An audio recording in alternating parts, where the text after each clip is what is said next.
What up? Saturday afternoon, week 9 of the NFL season. You're listening to the Line Sports Talk podcast. It's our Saturday Pick'em show. In the office, as usual, is Pepper Jack. Pepper Jack, what's up? Akron, Ohio. Akron, Ohio, checking in. And then Joey Peeps, the minister of bullshit himself. He has picked up and flown his ass all the way out to the desert. I don't know if he was running from the law in Ohio or if he just wanted to camp out there for a while, but he is calling us live from the sports book in the Bellagio. Joey Peeps! Joey Peeps! What's up, man? Just to clear it up, man, I am live from the Bellagio Sportsbook in Vegas. It is a beautiful Saturday afternoon. People are all betting. And just to clear up your other thought, I support these days anymore. I support the men in blue. Just saying. I know you do. Yep. You're a good man, Joe Peeps. I just wish that you didn't hightail it without telling your uncles to meet well, you. Well, I may be on the run, but even if they catch me, I understand. You know. Well, let's jump right into it, man. Time is of the essence, as Ohio State, Nebraska is tonight. I have to finish installing a ceiling fan because, well, we all have chores to do.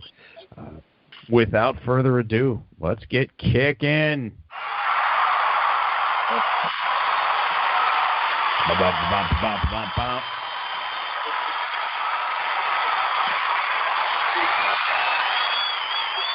All right, thank you. We had a good week last week. If you guys checked out the picks we put in, I thought we were actually spot on in some areas. Joey, you were real good. You had Buffalo. Oh, wait, yeah, they lost. He's already starting. It's early in the show, but okay. I understand going against all you got to do for me is hit the music here real quick. Going against Belichick. It was your call, man. Thank you. It was your call. Yeah, it was my call, and it was a dumb one. This we talked about. Joey Peeps makes a lot of dumb calls. Guys, don't listen to me, or you're going to end up surrendering your house. It's just the way it goes. For all those folks out there that are playing Sunday Swim last week, yours truly and Pepper Jack both said New England was the call. I think they were laying 6 by game time, and that was a blowout. They thumped Buffalo as we had prognosticated. So that was the call of the week, and that one came in pretty good. One of the other calls that came up nicely was that Atlanta would win the game but not cover. That one laid lumber. I think we almost hit Denver right on the number. Did you happen to see that one there, Pepper Jack? Who'd they play? I don't even remember who they played last week. They played San Diego in Denver. They won that game 27-19. Looking back into the archives, let's see where we were on that one. I know we were pretty close. We all had that around I had it 24-17, you had it 23-17, and Joey had the Arizona Cardinals winning that game. I believe I said by a landslide too. Like I said, if anybody's a faithful follower of the Line Sports Talk and an avid bettor, I can tell you one thing: because you couldn't make your mortgage payment this month, blame Joey Peeps. Just do it. Fair enough. So let's get it kicked off. I mean, I'll tell you where we all shit the bed, though, quickly, as we all shit the bed on that Minnesota-Chicago game. But I think every professional prognosticator across the country loved that game, and all of us. Tell me about it. You're gonna bet. I think we're starting to realize that the Minnesota Vikings are not going to win a championship with Sam Bradford as their quarterback. Yeah, it's not going to happen. That's something I did want to get into and talk about here when we get to that game. So let's just jump right into it, man. First game of the week, Jacksonville at Kansas City. Kansas City is the favorite. They are laying 7.5. Over-under on this game, 45.5. Pepper Jack, why don't you get us kicked off? Well, I'll tell you right now, I'm looking at the games this week, and most of the games, as Joey Peeps would say, are too hot. They're the tea kettle picks because they are all too. Tough week. They're hot. I mean, I don't like any of them. But if there is a game I like this week, it would probably be Kansas City minus the 7.5. Computer pick that I'm looking at shows this game to be about 34-12 in favor of Kansas City. Yeah. I think that would go over, and I think that would definitely cover that 7. I don't know what it is about Jacksonville. I got the opportunity to watch them on Thursday night last week, and they are absolutely horrendous. I loaded up on Bortles and Allen Robinson and Julius Thomas and Allen Hurns, thinking that team's offense was going to be smoking this year, but they're not. Kansas City has a trouble this week, I think, with the running back, although Charkandrick West is going to step up, and I did see they re-signed Niall Davis today. Did they? Yeah, they don't have a quarterback, really. I don't know if you guys are big Nick Foles fans. I'm not. I still see Kansas City covering that ball game. I'd be a little limited on that over of 44 that I have because of the fact that Kansas City doesn't have a passing quarterback yes, they do. He's a good quarterback, but I don't know which way that offense is going to go. I don't either. I do think that the good thing there is that Nick Foles is familiar with what Andy Reid wants to do. I don't think anything's a mystery for Foles. Well, the Pepper Jack's going to go out on a limb and take Kansas City minus the 7.5. I think it's going to be something close to like a 26-17 kind of game. It'll be a close 7.5, but I do believe Kansas City pulls it out.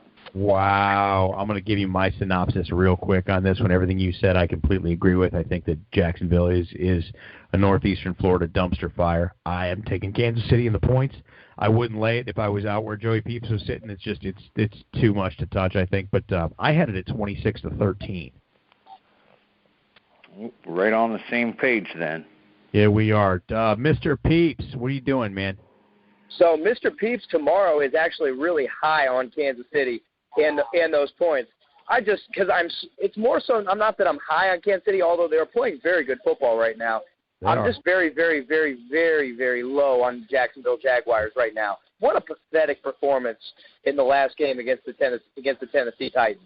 I mean, there's just nothing that encourages me about this team, and in Arrowhead Stadium, that place will be shaken. Kansas City is a good football team. Andy Reid's a superb head coach. I don't care if you don't have a Super Bowl title to your name. He's fantastic. Andy Reid knows what the hell he's doing. I will go Kansas City all day in this. I will take a score. I will actually take a score similar to the one they laid on the Indianapolis Colts last week. Maybe a 30-13 type game. I think Kansas City all day. I believe it. Next up, this is the issue game right here. Detroit at Minnesota. Minnesota just under a touchdown here, laying 6.5. Over under 41.5, 41.5. Minnesota's the big favorite. 5-2. They've just dropped 2 straight. Detroit defensively hasn't stopped anything.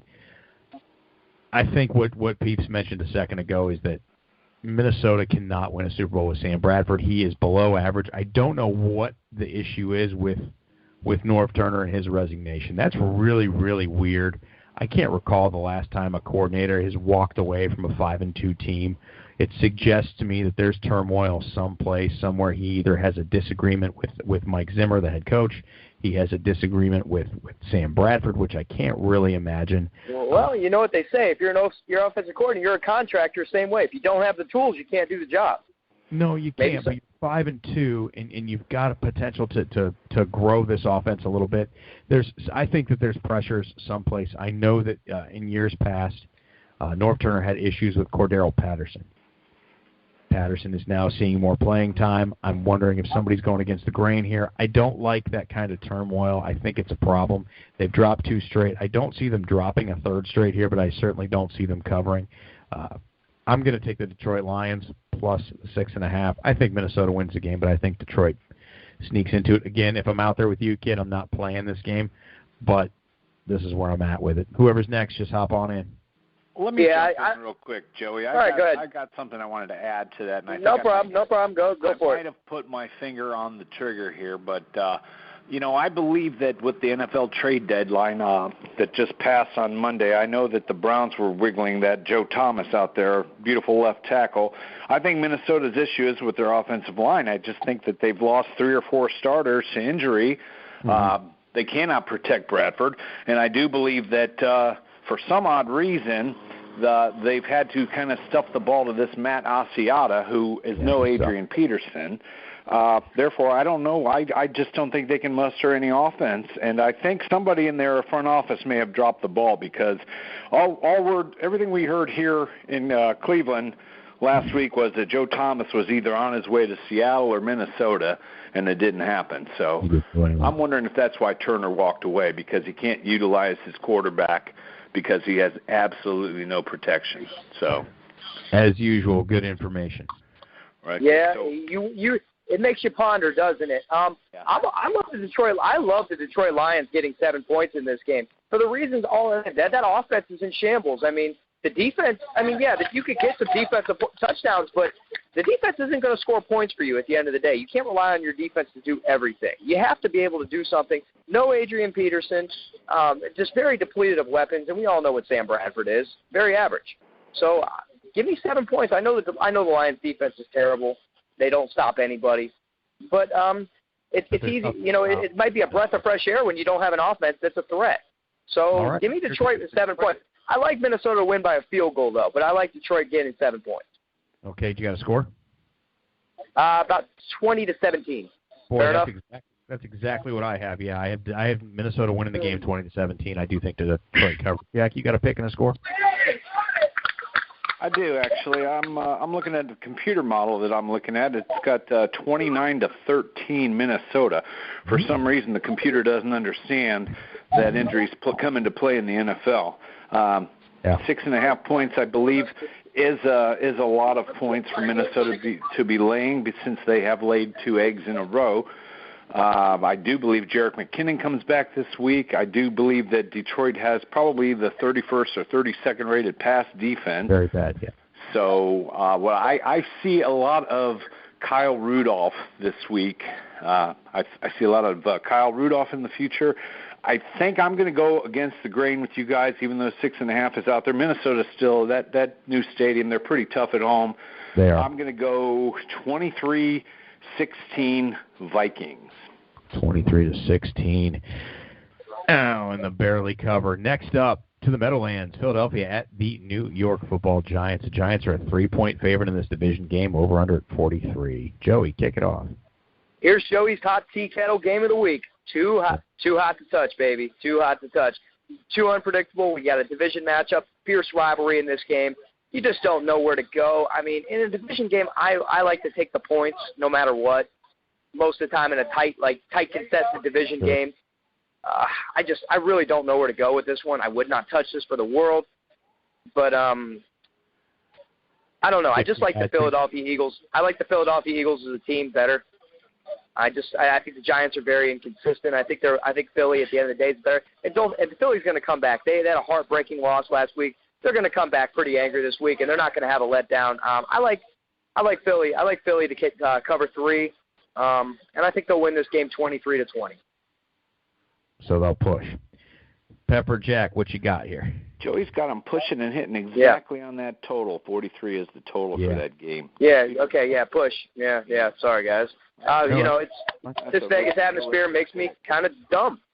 No, I'm sure. All those dudes running around, you're probably busy. Pepper Jack, fire away. If only. Pepper Jack's looking at the computer model here, and it's also got the Giants about a 7 or 8 point victory. Going over the total. Boy, I'll tell you what, public consensus, though, is on Philly. This one's too close to call. Joey, I agree with you 150%. If I had to do anything with this game, which I probably wouldn't do a thing with it, but I would probably go right opposite of what you say, 23-20 Giants, hitting that total right at 43. Fair enough. Giants covering the 2.5. Good pick, Pepper Jack. I'm going to be quick about this one because this game bores the shit out of me. I probably won't even watch it. I think the Giants win this game outright. I do, and I think they win it, and they do cover, but they win it tight, 24-20. It's very uninteresting to me. I don't know who Carson Wentz is. I don't know that the Giants are a very good team or a very bad team. Eli